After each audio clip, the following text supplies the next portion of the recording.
तो दोस्तों आखिर नाजो अपनी हरकत से बाज नहीं आ रही होती। नाजो वाकई में नफसियाती मरीज बन चुकी थी। दूसरी तरफ परवेज जब ये बात सुनता है कि आखिर उमर की सारी फैक्ट्री को आग लग चुकी है, अब वो बर्बाद और तबाह हो चुके हैं, वहाँ पर परवेज अपने बंदे को बोलता है तुम्हें अब कैसे भी करके उमर वालों पर पूरी नजर रखनी होगी, खास तौर पे उस नाजो पे, क्योंकि अब वो पूरी तरह से तबाह और बर्बाद हो चुके हैं। अगर वो कोई भी प्रॉपर्टी बेचे तो तुम उसे फौरन खरीद कर लेना। ये बात सुनते हुए वहाँ पर परवेज का बंदा बोलता है जी सर, मैं समझ गया। दूसरी तरफ नाजो जिसको अपनी बेइज्जती बर्दाश्त नहीं हो रही होती, जिसकी वजह से नाजो वहाँ पर सोचने लगती है कि अब मैंने अब्रिश को भी घर से निकाल दिया और मरियम को भी निकाल दिया है, अब सुंदस तुम्हारी बारी है, तुम बस अपनी खैर मनाओ। वहाँ पर नाजो बाबर से कांटेक्ट करती है और उसे बोलती है तुम्हें कैसे भी करके मेरा काम करना होगा। वहाँ पर बाबर नाजो की सारी बातें समझ जाता है और वो सोचने लगता है क्यों ना मैं नाजो को चूना लगा के अपने बेटे के लिए कुछ बना सकूं और आसिया को एक बार फिर अपने घर ला सकूं। वहाँ पर बाबर आखिर नाजो से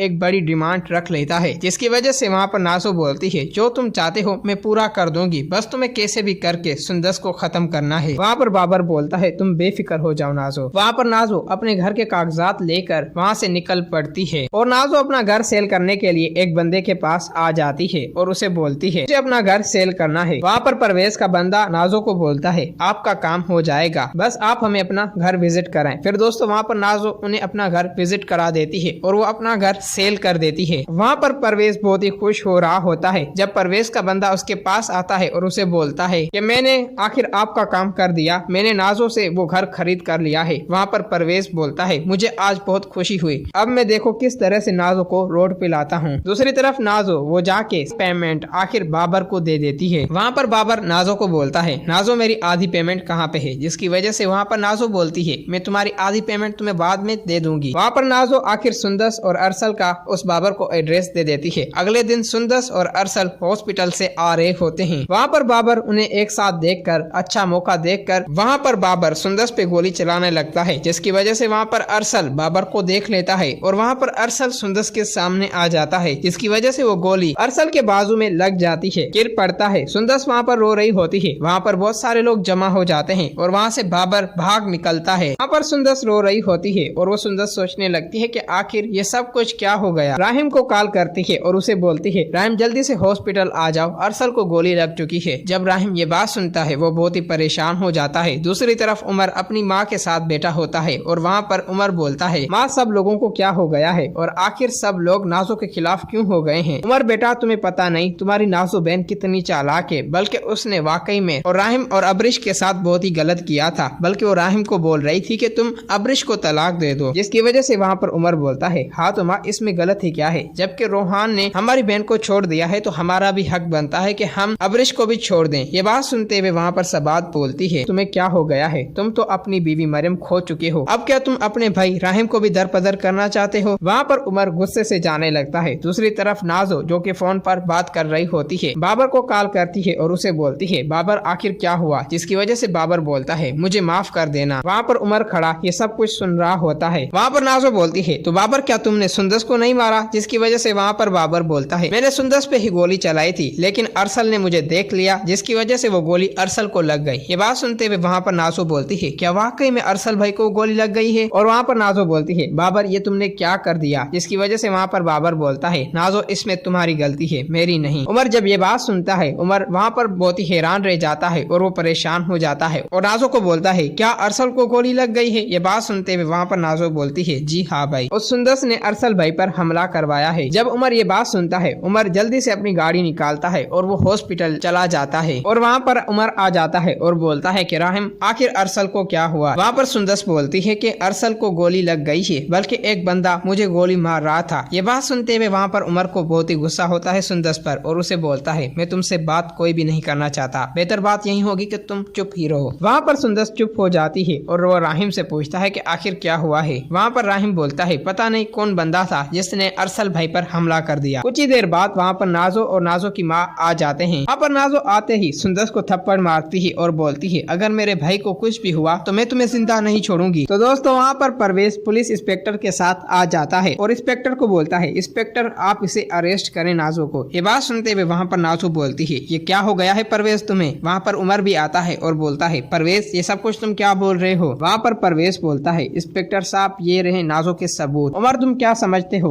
आखिर तुम्हारी बहन ही कातिल है, तुम्हारे बच्चे का कत्ल किया, फिर तुम्हारे बाप को। अब वो सुंदस के पीछे पड़ी हुई थी, लेकिन ये गलती से गोली अरसल को लग गई। ये बात सुनते हुए वहाँ पर राहिम और उमर बहुत ही हैरान रह जाते हैं और वहाँ पर नाजो बोलती है, भाई ये आपको ब्लैकमेल कर रहा है। फिर दोस्तों वहाँ पर परवेज अपनी मोबाइल निकालता है। वहाँ पर परवेज सारी रिकॉर्डिंग उमर को दिखा देता है, जिसमें साफ साफ बाबर बोल रहा होता है कि मुझे नाजो ने ही पैसे दिए थे सुंदस को मारने के, लेकिन वो गोली अरसल को लग गई। ये बात सुनते हुए वहाँ पर उमर बहुत ही हैरान रह जाता है और वो नाजो को मारने लगता है, जिसकी वजह से नाजो को वहाँ से पुलिस लेके चली जाती है। वहाँ पर डॉक्टर आता है और बोलता है अरसल बिल्कुल ठीक हो चुका है, आप सब लोग उससे मिल सकते हैं। ये बात सुनते हुए वहाँ पर अरसल को मिलने के लिए सब लोग चले जाते हैं। वहाँ पर अरसल जख्मी होता है और वो नाजो के बारे में पूछ रहा होता है, जिसकी वजह से नाजो की माँ सबात बोलती है कि अरसल बेटा, आखिर नाजो ने ही ये हमला तुम्हारे ऊपर करवाया था और मुझे माफ कर देना, बल्कि मैंने सारी नाजो की बातें तुम लोगों से छुपाई, बल्कि आखिर उमर तुम्हारी नाजो बहन तुम्हारे बच्चे की कातिल थी और जब तुम्हारे अब्बा ने ये बात सुनी तो उसे ये सदमा बर्दाश्त नहीं हो सका